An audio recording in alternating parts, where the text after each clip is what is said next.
Today's reading is all about someone that you were connected to, and it's like you thought there was a lot of love in this relationship. You thought this person was your happily ever after.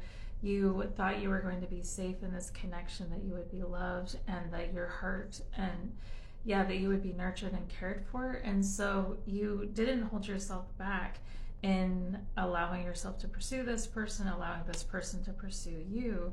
But it seems like the truth has come out about this person. The reason they pursued you was so they could get something that would serve them in the end. This person had a very selfish love, and this person is also incredibly immature. It's like they got stunted somewhere in their growth, mentally, emotionally, and it caused a really painful ending between the two of you because of this person's immaturity. And now you're looking back at the situation and you can see all the red flags. You may be kicking yourself a little bit, like, why did I not catch that? Why didn't I listen to my intuition? But the message here is that everything happens for your learning and growth.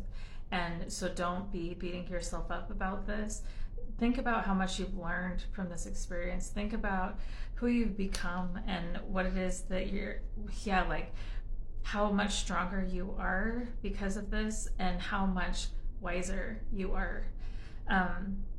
There's no point in kicking yourself, okay? Don't beat yourself up about this. The current situation we have here is the Ten of Pentacles in reverse. So this person could have promised like stability, happy life, comfort, security with them, commitment, marriage, like a future that looked stable. And yeah, I think that's one of the main things that you realize wasn't a thing with this person. But also this person could have stolen money from you. They could have really hurt your finances. They could have hurt your career. The Ten of Pentacles in reverse, along with this song for this reading, is called Stars from the musical Les Mis. And the lyrics go like this. There out in the darkness, a fugitive running, fallen from God, fallen from grace. God be my witness, I never shall yield till we meet face to face. So this person is actually facing judgment, and karmic judgment, whether this be in a legal case or if it's like just karma. This person is facing judgment at this time, and the challenge that they're facing is that every time they look at themselves in the mirror, all they see is a selfish, greedy person. They are having, like, their reflection haunts them. They're not proud of what they've done. They don't feel comfortable with what they've done because they knew it was wrong. And they are being haunted by that at this time. What your guides are asking you to focus on is actually, if this person wants to come back around and collaborate with you to try to make things right. You can see there's three people here. They may use someone between the two of you, a family member, friend, or even the legal system. They may be using someone to draft some sort of document or some sort of message to you to try to balance things out here. This person, again, though, they're trying to do something that will serve them in the end. And they're wanting you to be confused, but I don't think you will be confused by this. There's a element of wanting to control the situation, and that's why they're working with others to try to figure out how to make it so they can look at themselves in the mirror and not feel like a douche canoe. What my guides want me to share with you, though, as far as what to focus on, is this quote. It says, "The best revenge to anyone that disregarded you and treated you like trash is to never ever give them the opportunity to have the same way again. Someone who once had you and doesn't give a crap about you you need to understand that you need to hold on to your dignity. Never give yourself to someone so easily when they, in the first place, disregarded you. They didn't see your worth, they didn't see your value. So if you ever are in a position where this person does come back, you need to understand that they're only coming back because they know that you are the easiest person to allow them back into your life so that they can play the same dumb game that they once played with you before. And if you're stupid enough, you're going to fall for it. And what I mean by not giving them the same chances before, it's like a business transaction. I give you a proposition, you can take it or leave it. And if you leave it, the proposition may not always be available to you. So yeah, don't let this person use you. Don't let them just come back around after they treated you like trash and pretend like that never happened. You are not an easy person to play games with, and this person needs to respect you. Whatever you decide to do with this relationship, this person needs to respect you, because in the past we can see that this person, with the King of Swords coming out in reverse, this person could be a narcissist actually, but it's like the love that they give is a very selfish love.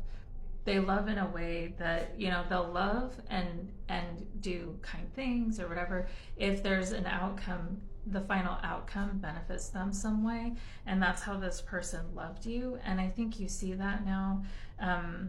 And what your strength in the situation is actually closing out this cycle with this person, closing the door on this relationship, and letting yourself talk about what you've been through, letting people know what you've been through, because it's almost like when you, and if you don't feel comfortable with that, you could journal about it too, talk to a therapist, but it's almost like get the trauma out of your body and your mind and your heart by giving it a voice. Allow yourself to speak, allow yourself to be heard as well. And in the near future, this person feels super stuck with this karmic justice that has been laid upon them due to their actions. They may be feeling a lot of panic because of what they've created here for you and them.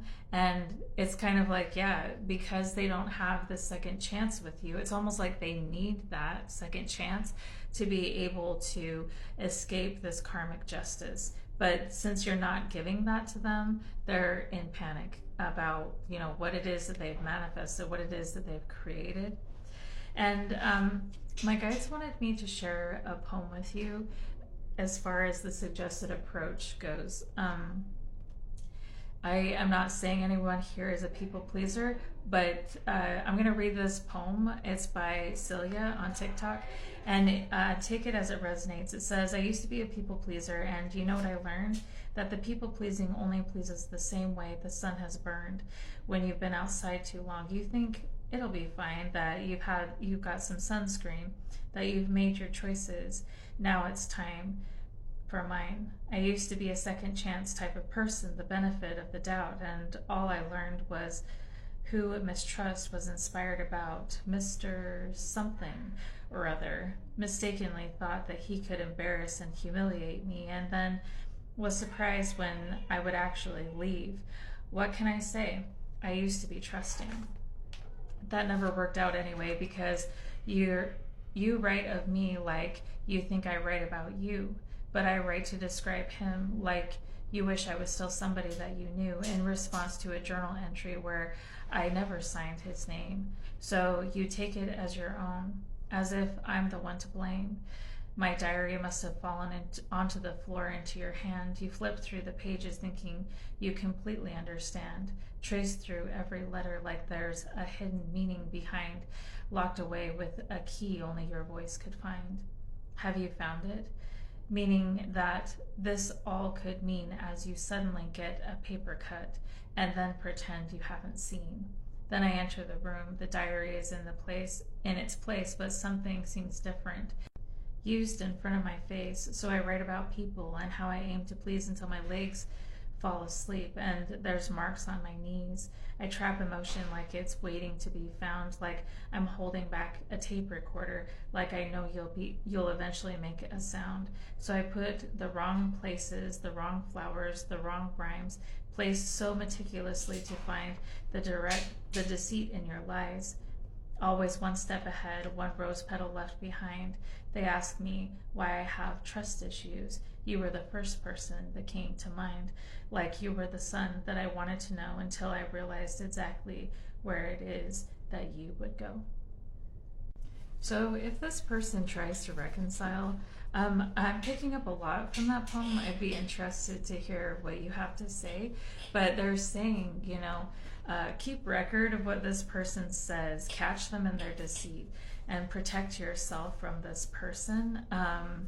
Because, yeah, they're going to try to lie their way back in and try to, I don't know, play the same game they played with you before, and your guides are trying to give you a heads up about that. And what it is that you don't see is that this person, the reason they are so selfish at times, and it may be confusing because sometimes they're not, sometimes they show up loving, sometimes they're cruel as hell.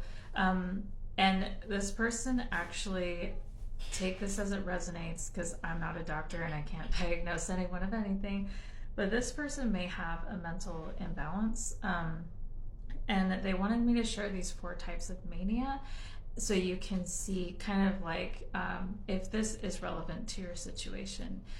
First, we have euphoric mania, and that's lots of energy, unstoppable, and overly confident. Then they have dysphoric mania, angry, sad, and restless all at once, mixed episode, manic and depression at the same time. This can be very dangerous. And then the last is dysfunctional mania, irrational life decisions, destroying relationships even when they feel really good. So that may resonate for some of you. And if it doesn't, if this person is not struggling with a mental health issue, this is just to say that what you don't see is this person is incredibly selfish and incredibly prideful, and it's going to be really difficult to work together in a way that leads to healing in this situation, because this person has some stuff they need to work on separate from you. If you were ever to want to work things out with this person, they would need to do some serious work, therapy, or whatever to get themselves grounded enough to even be prepared to work on the relationship with you. I hope I'm making sense. And what we can see in your hopes and fears is that you're just really wanting to be liberated from this situation. And in the hopes and fears, we can see that you're really just wanting to be protected from this person's chaos. If they are struggling with mental health issues, you're wanting to be protected from that as well. And in the outcome, we have the Magician card. Your guides want you to know that you can actually break free fast. You have everything you need to be able to break free from this situation and this person. And it's almost like, I don't know, maybe there's tools or a path you can take or something that can help you break free fast, so you don't have to be in this roller coaster ride with them anymore, and just kind of let them enjoy that roller coaster ride all by themselves. So that's the reading for today. I hope this was helpful, and we'll talk to you next time.